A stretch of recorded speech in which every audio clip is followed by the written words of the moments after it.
Greetings again everyone. If you haven't checked out my previous video on deck building with this deck, which is Mushin Overwriter, random 3 upgrades, or if you haven't checked out my previous video on hypergeometric distribution, be sure to check it. I'll include the links in the description below. I'll be making multiple references to both of them over the course of this video, so please check them out before watching this. Now I'm playing in this video, this Mushin Man Up deck against Valencia. It's an okay matchup, depending on what breed of Valencia it is. Either way, I need to prepare for a count siphon, so ice has to go on both HQ and R&D. In fact, as CI, you should always prioritize ice over HQ before R&D, because HQ tends to always have agendas in them. Alright, so a couple of draws later, I find myself with Restructure. So early hedge fund and Restructure is always very good as CI. It allows you to res your ice and still hold a good hand size. Now, the problem now is EG is completely porous. It's on R&D, so to solve that, I need to get an Architect on R&D. Pretty sensible move. And now with R&D looking pretty tight, my opponent's next move is to go for HQ. Very logical, by keep him out with Viper. A mistake my opponent made here is to not make a successful run through HQ. You should always do that, because the likelihood of there being an agenda in HQ is pretty high, and it only costs him 2 credits because he has 1 bad pub. He can let the click trace fire, but he should not end the run. Now, seeing that I haven't found any Mushin yet, I decide to play the advanced shenanigans already by double advancing my Overwriter. You can't really wait for a Mushin to pop up. It might never show up for the rest of the game. So, if it doesn't show up for the rest of the game, you're not gonna just say I lose the game because I didn't see my Mushin. I need to do something, and to place pressure on the opponent, I make a remote, double advance it, force him to run it, and in this case he does get punished with 2 brain damage, bringing him down to a hand size of 3, which is pretty annoying. This means that he can hold less tricks in his hand and is a lot more restricted when it comes to overdrawing cards, because there are too many cards that he wants to keep, like Parasite, which is now in his bin. Alright, so I continue setting up, and he does as well. He finds some very odd cards, including a prepaid voice pad and a Fester. Fester is really odd, but when he chucks the Clot, I can now see why. And I also have to take note to myself that he is running Clot. This means that I cannot easily fast advance cards, but I do have a Cyberdex Royal Suite, which I now place on HQ. So, Cyberdex that.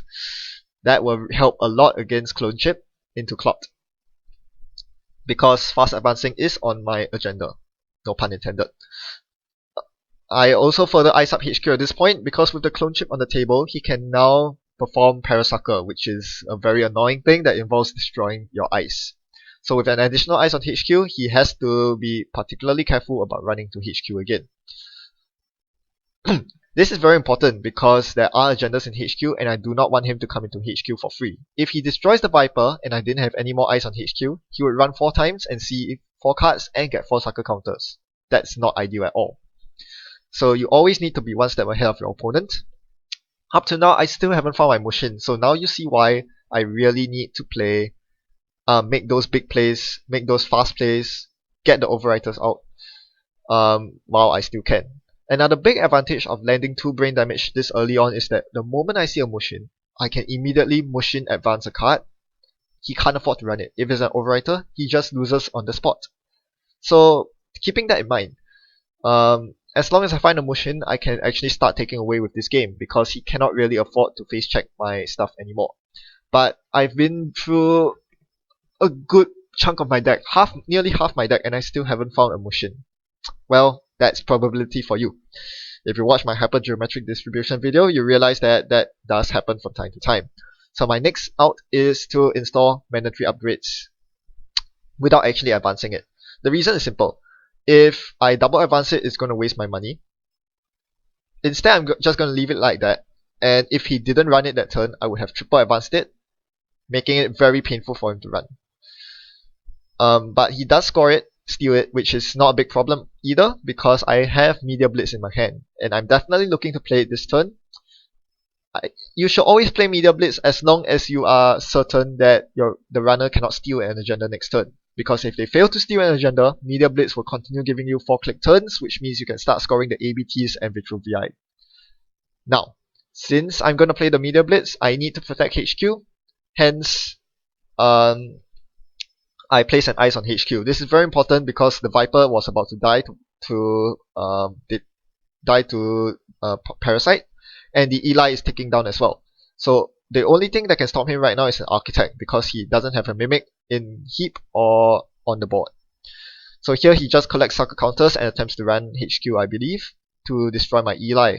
Last click, running to an Architect. Brilliant.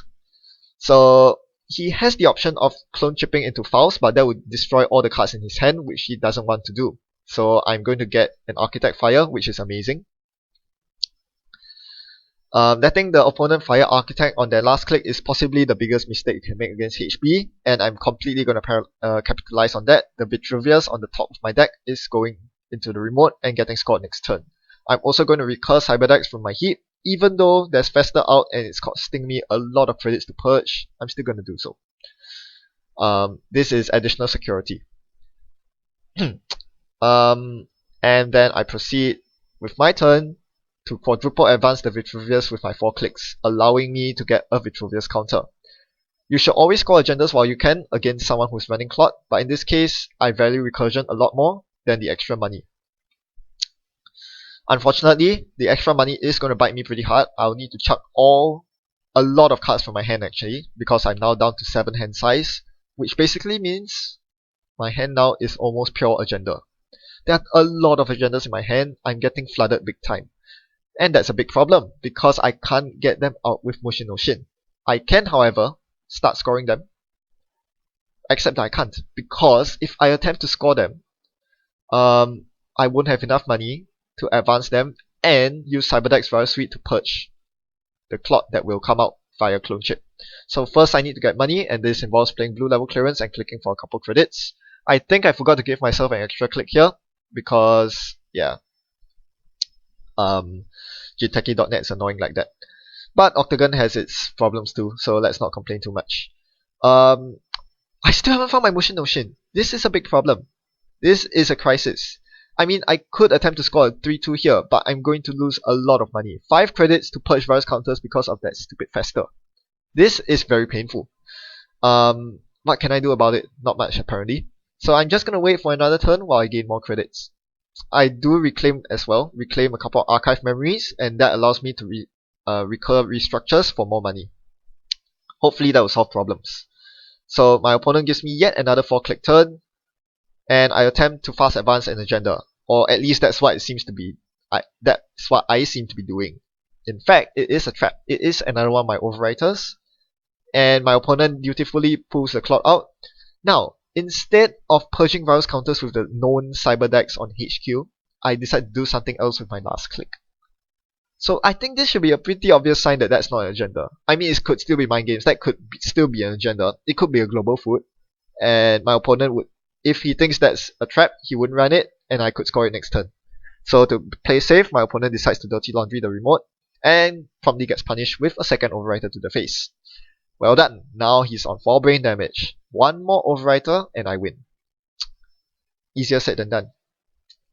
Unfortunately, I forget to take my 4th click again, I believe, and this is going to cause me a lot of problems because he does kill the Cyberdecks on HQ, meaning that I can no longer fast advance my agendas. More importantly, he's up to 4 points, and I still haven't found my Mushin. If I found a Mushin, I would definitely be Mushining stuff out right now.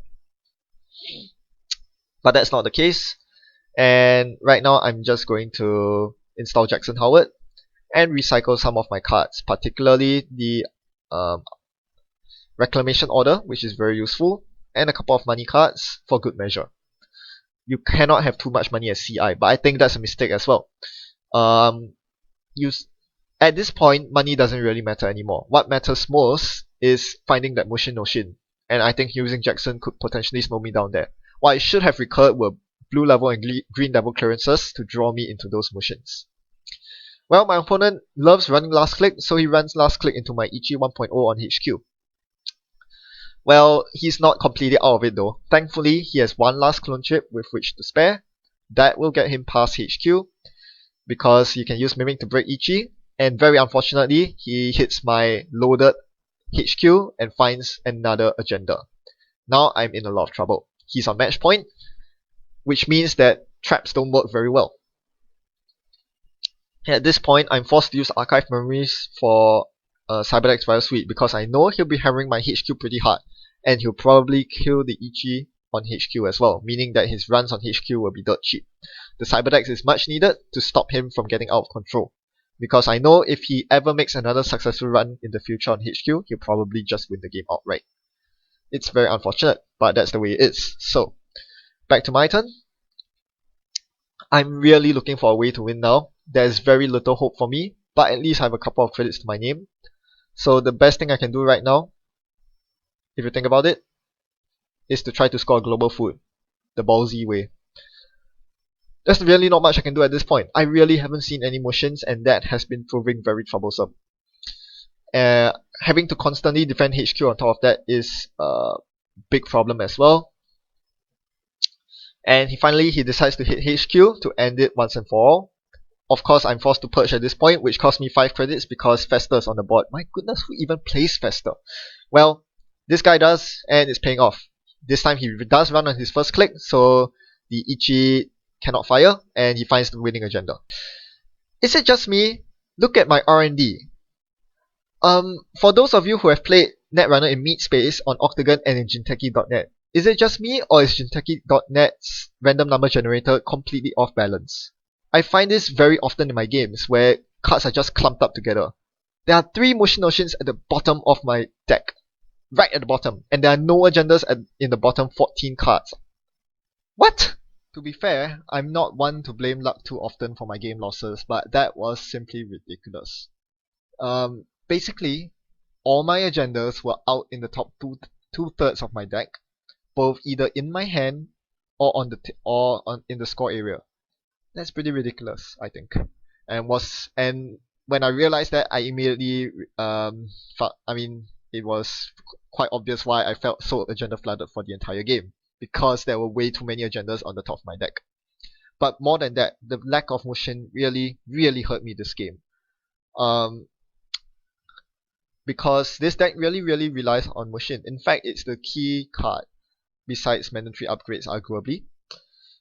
So if you're going to look at the chance of seeing a 3-off in my deck, from the hypergeometric distribution, the chance of me not seeing a Mushin of Shin, given the number of draws, I would have to draw through about 45 cards in my deck, because as you notice, the last 4 cards were all Mushin no Shin and a single restructure. Those kind of probabilities are insane. By the time you get down to the 40s, you're talking about less than 1% chance. And at 44, my program reads less than a 0.5% chance. In translation, that is 5% of 1%. In other words, that's a 1 in 2,000 chance. You have to play 2,000 games of Netrunner to meet one game where the particular 3-off in your deck doesn't come up until the last 4 cards. I think that is really ridiculous. And the chances have got to be higher than that, considering that I was shuffling in cards with Jackson throughout the game. So, of course, this is not a 100% probability. That 1 in 2,000 chance will still appear. However, the issue is I've been experiencing such clumping of cards, very irregular distribution of cards very frequently in Jinteki.net as opposed to Meatspace Gaming or on Octagon, which gives me enough reason to suspect that the random number generator on Jinteki.net is possibly off. So at the risk of sounding like a complete critique or someone who is completely opposed to Jinteki.net, I would like to ask all of you out there if you have any experience with Jinteki.net versus either Octagon or Meatspace. I'd like to hear your opinions on whether you feel any difference in the random number generators of Octagon and Jinteki.net as opposed to regular shuffling in Meatspace. And to drag the topic back to the game, this is why you don't employ a deck with a strategy that is all in on a particular card. Because you only have 3 copies of that card in your deck, and you can get screwed over by draws like this. In such situations, even with the worst possible runner plays where they run last click into your Ichis and Architects and let them fire, you still lose the game because you just don't see that key card that you need to close out the game. Thanks for watching and happy net running. Goodbye.